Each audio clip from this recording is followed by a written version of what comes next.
ደም የሰውነታችን የሕይወት ፈሳሽ ብቻ አይደለም፣ በመንፈሳዊ ዓለም ውስጥ ጥልቅ ትርጉምና ምስጢር ያለው የሕይወት መዝገብ ነው።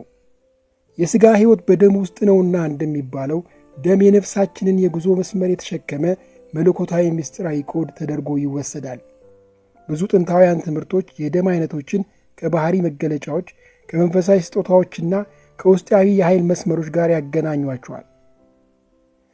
በዛሬው ቪዲዮ የደም አይነት ስለ ባህሪያችን የሚናገረው እውነታ፣ የደም አይነታችን ከመንፈሳዊ ሕይወታችን ጋር ያለው ግንኙነት ምን እንደሆነ፣ በደማችሁ ምክንያት ምን አይነት መንፈሳዊ ጦርነት ሊከፈተባችሁ እንደሚችል፣ የተጠራችሁበትስ መንፈሳዊ ዓላማ ምንድን ነው የሚሉትን ከመንፈሳዊና ከኢነርጂ ሳይንስ አንጻር በጥልቀት እንመለከታለን።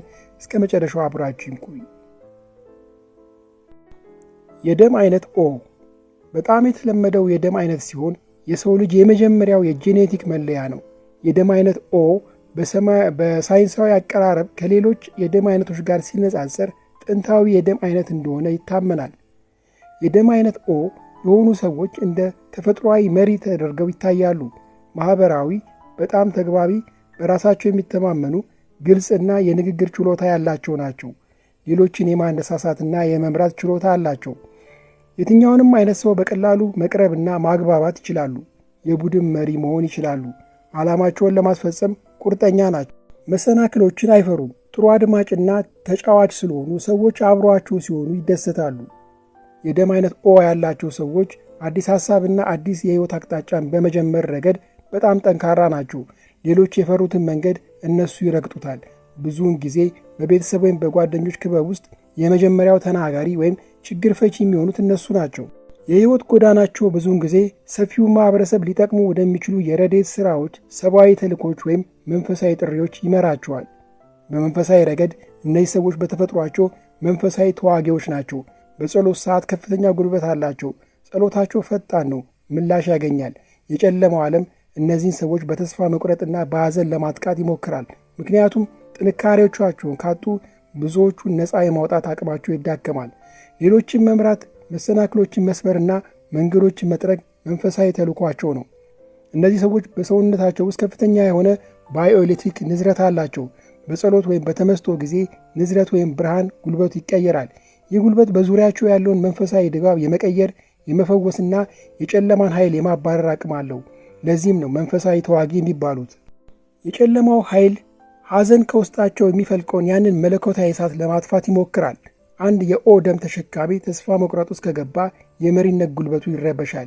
ይህ ደግሞ በዙሪያ ያሉትን ሰዎች ከማገዝ ይልቅ ራሱን እንዲያገል ያደርገዋል። ይህ የጠላት ዋና ግብ ነው።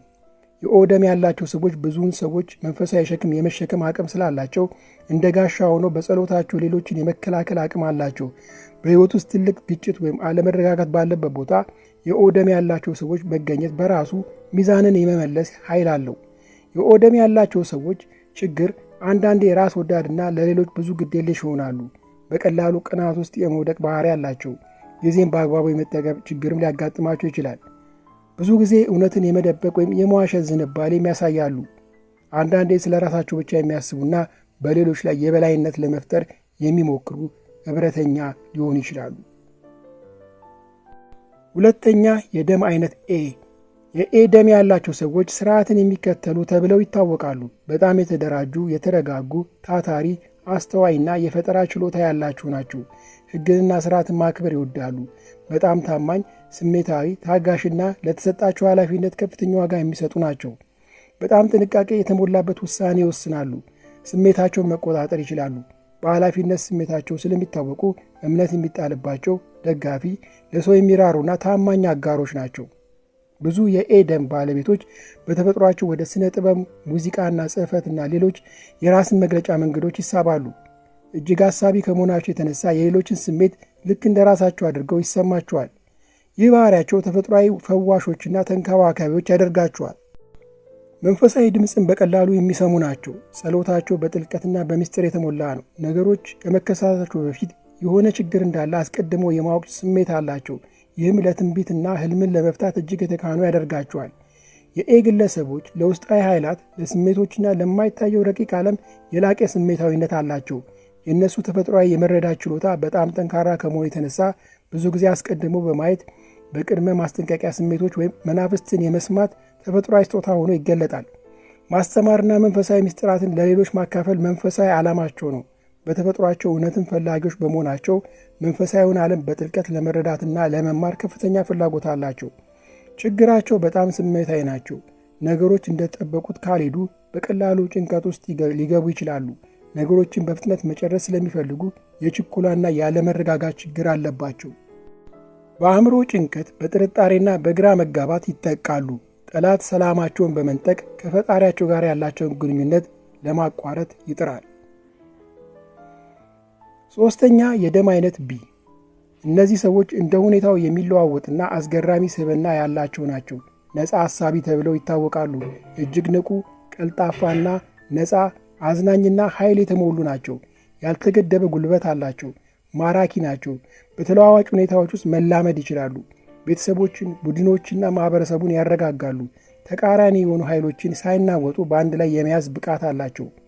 ሌሎችን የሚያረጋጉ ቢሆኑም የራሳቸው የውስጥ ኃይል የሚሟጠጥ ተጋላጭነት ሊኖርባቸው ይችላል። የቢደም ባለቤቶች እጅግ ከፍተኛ የመሳብ ብቃት ያላቸው ሲሆኑ ሰዎችን በቀላሉ ማማለል ይችላሉ።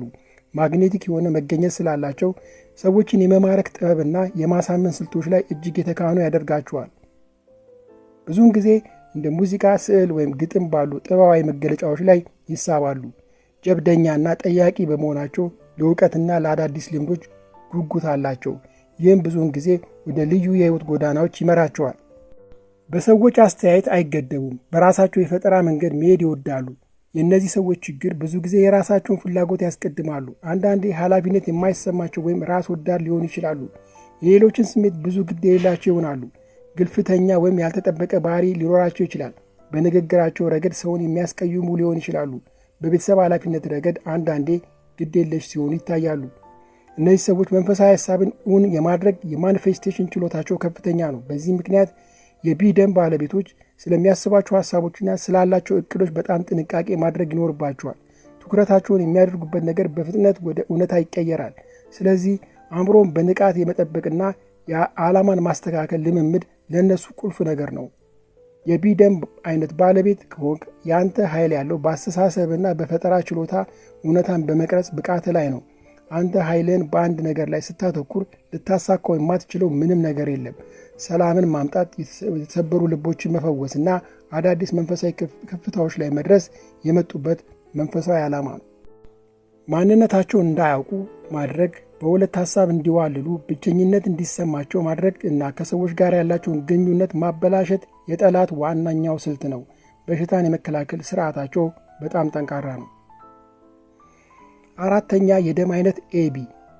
ኤቢ እጅግ ብርቅዬ የሆነ የደም አይነት ነው። እነዚህ ሰዎች የሁለቱም የኤና የቢ ባህሪ የተደባለቀባቸው ናቸው። ምክንያታዊና በጣም አስተዋይ ናቸው። በሁኔታዎች ላይ ተመስርተው ውሳኔ ይወስናሉ። በራሳቸው የሚተማመኑና ምንም አይነት ሁኔታ ውስጥም ቢሆን ምርጡን መፍትሄ የሚያገኙ ናቸው። በውጫዊ መልኩ የተረጋጉ ቢመስሉም ውስጣቸው የተወሳሰበ ነው። ለየት ያለ ያልተለመደ ተለዋዋጭ ባህሪ አላቸው። ሰዎች እነሱን ለመረዳት ይቸግራቸዋል። እንቆቅልሽ ናቸው። አንዳንድ ጊዜ ሐሳቢ እና በሌላ ጊዜ ራቅ ያሉ፣ አንዳንዴ ተቺና ከሰዎች ጋር መቀራረብ የሚያቅማሙ ሊሆን ይችላሉ። ጥሩ ዲፕሎማት ናቸው። በሽታን የመከላከል ስርዓታቸው በጣም ተቀባይ በመሆኑ ለቫይረሶችና ለካንሰር ተጋላጭ ሊሆኑ ይችላሉ። የማስታወስ ችሎታቸው የመቀነስ ዳይሜንሺያ ተጋላጭነታቸው ከፍ ያለ እንደሆነ ጥናቶች ያሳያሉ። በጣም ጥቂትና ልዩ የሆኑት እነዚህ ሰዎች መንፈሳዊ ድልድዮች ናቸው። በተፈጥሯቸው የመተንበይና ነገሮችን አስቀድመው የማወቅ ጸጋ አላቸው። ከመንፈሳዊ እውቀት ከቀደሙና ከማይታየው ረቂቅ ዓለማት ጋር በጥብቅ የተሳሰሩ ናቸው። የውስጥ ኃይላቸው በቀላሉ የሚቀያየርና የሚፈውስ በመሆኑ ከብርሃንም ሆነ ከጨለማ ኃይላት ጋር በቀላሉ እንዲገናኙ ያስችላቸዋል። ተፈጥሯዊ የመንፈሳዊ ኃይል ባለቤቶች ወይም ሳይኪክና ባለራዕዮች ናቸው። ጠላት እነሱን የሚያጠቃቸው ማንነታቸውን እንዳያውቁ በማድረግና በሁለት ሐሳብ እንዲዋልሉ በማድረግ ነው። እንግዲህ የእናንተ የደም አይነት የትኛው ነው? ከላይ የተጠቀሰው መገለጫ የሚገልጻችሁ ከሆነ ሐሳባችሁን በኮመንት ስር አጋሩኝ። ሰላሙ